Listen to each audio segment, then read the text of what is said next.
Dear students, welcome to the second part of the introduction to Charlie Chaplin's life and career.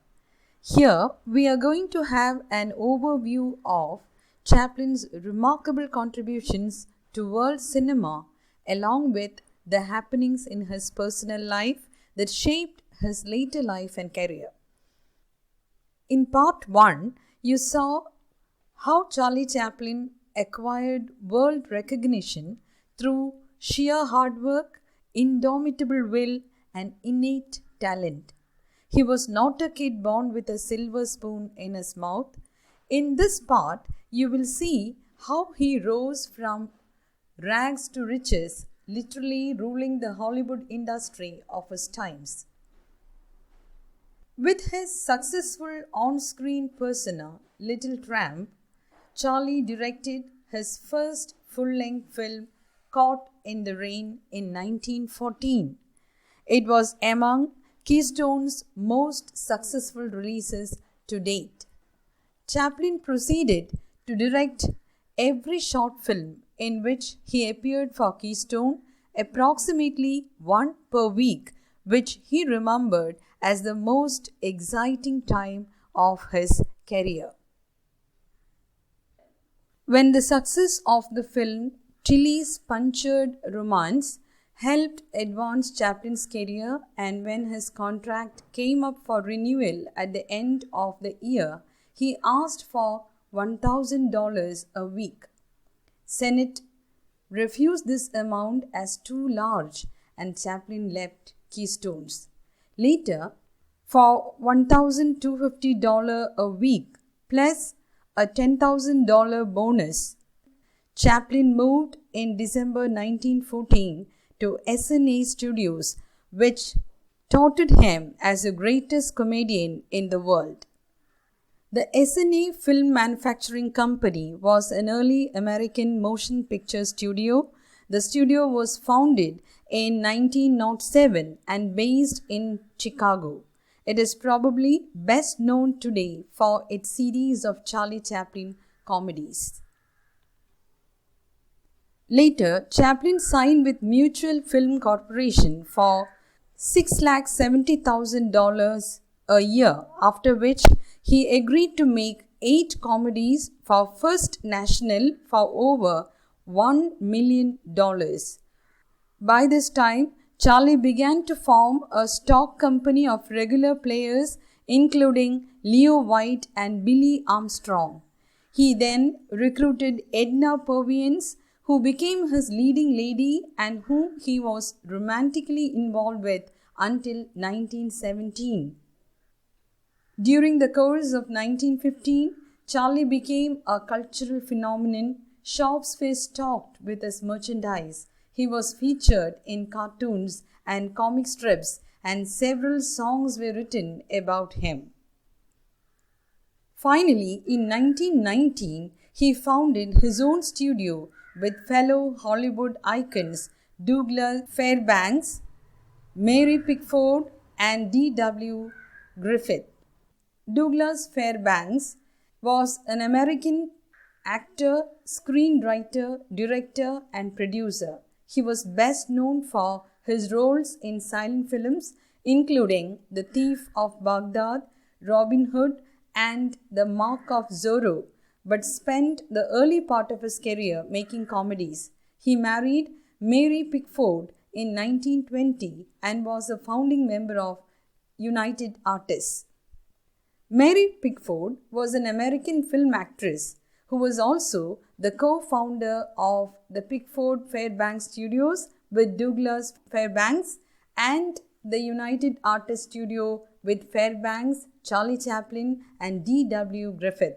She was one of the 36 founders of the Academy of Motion Picture Arts and Sciences, which presents the yearly Oscar Award ceremony.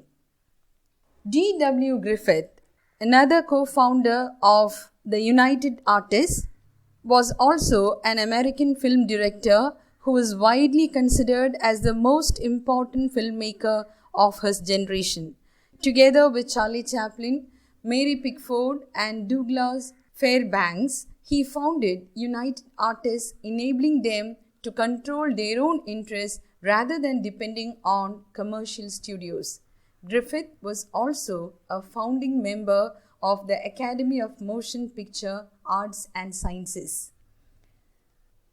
Some of the most popular Chaplin films are, I have arranged the films in the order of their popularity: Modern Times, 1936, City Lights, 1931, The Great Dictator, 1940, The Kid, 1921, The Gold Rush, 1925, The Circus, 1928, Limelight, 1952, Monsieur Verdoux, 1947, The Pilgrim, 1923, The Immigrant, 1917, The Cure, 1917, A Dog's Life, 1918, and A Woman of Paris, 1923.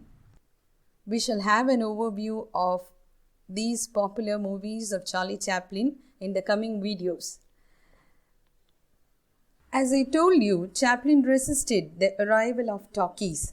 Starting with The Jazz Singer in 1927, films with sound rapidly replaced their silent counterparts, yet Chaplin hesitated to adopt the new technology, fearing it would ruin The Little Tramp. In his two 1930 movies, City Lights and Modern Times, Chaplin included music but not dialogue, except for one scene in which he sings in nonsensical fake Italian. Finally, in 1940, he released a full sound film, The Great Dictator, an anti-Hitler satire featuring him as a character other than the Little Tramp for the first time in almost 20 years. The Great Dictator received 5 Academy Award nominations, including Best Picture, Best Original Screenplay, and Best Actor. In The Great Dictator, he expressed his political beliefs. Charlie's migration to Switzerland. Despite living in the United States for almost 40 years, Chaplin never became an American citizen.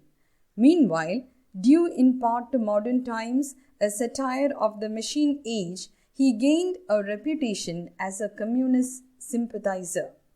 During the McCarthy era, the Federal Bureau of Investigation put him under surveillance, and a Mississippi congressman called for his deportation. The US government then revoked his re-entry permit in 1952 as he traveled to England on vacation. Rather than returning to answer charges before a board of immigration officials, Chaplin decided to uproot his family to Switzerland. He would visit the United States only one more time in 1972 to accept an honorary Academy Award. Charlie's married life. Charlie married 4 times, his first wife being Mildred Harris. Mildred Harris was an American film actress during the early part of the 20th century. Harris began her career in film industry as a child actress when she was 11 years old. She was also the first wife of Chaplin. She married him in 1918 when she was just 17 and divorced him in 1920. Norman Spencer Chaplin is the only son in this relation, who died 3 days later after his birth on July 9, 1919.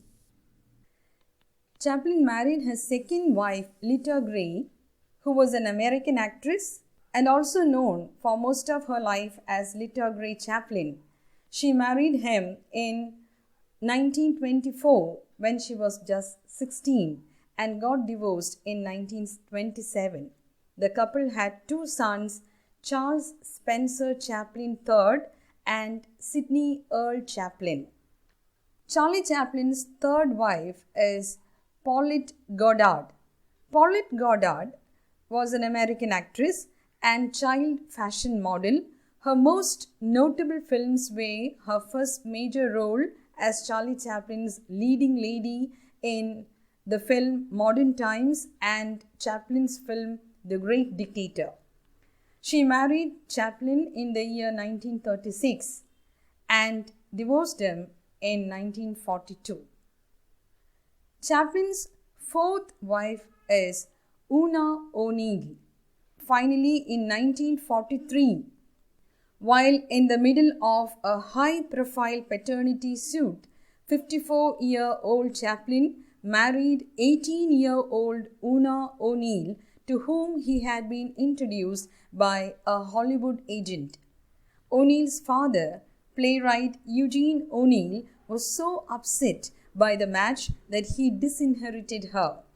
But unlike Chaplin's other relationships, this one would last.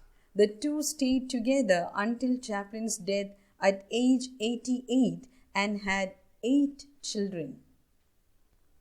Charlie Chaplin died on 25th December 1977 in his sleep of complications of a stroke.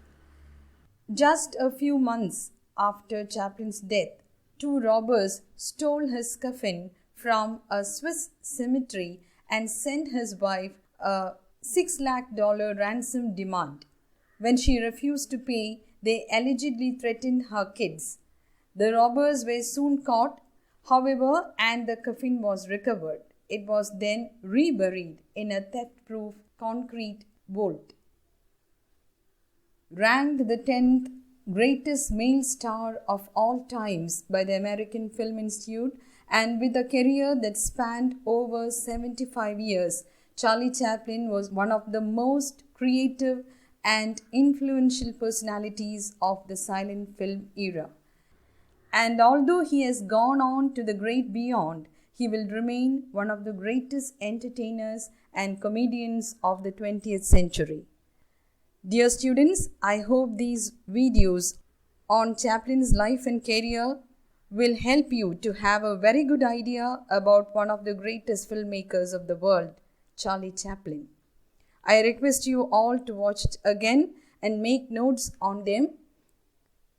In the videos to follow, we will have an overview of some of the most popular movies of Charlie Chaplin, which raised him to the status of a universally acclaimed film idol.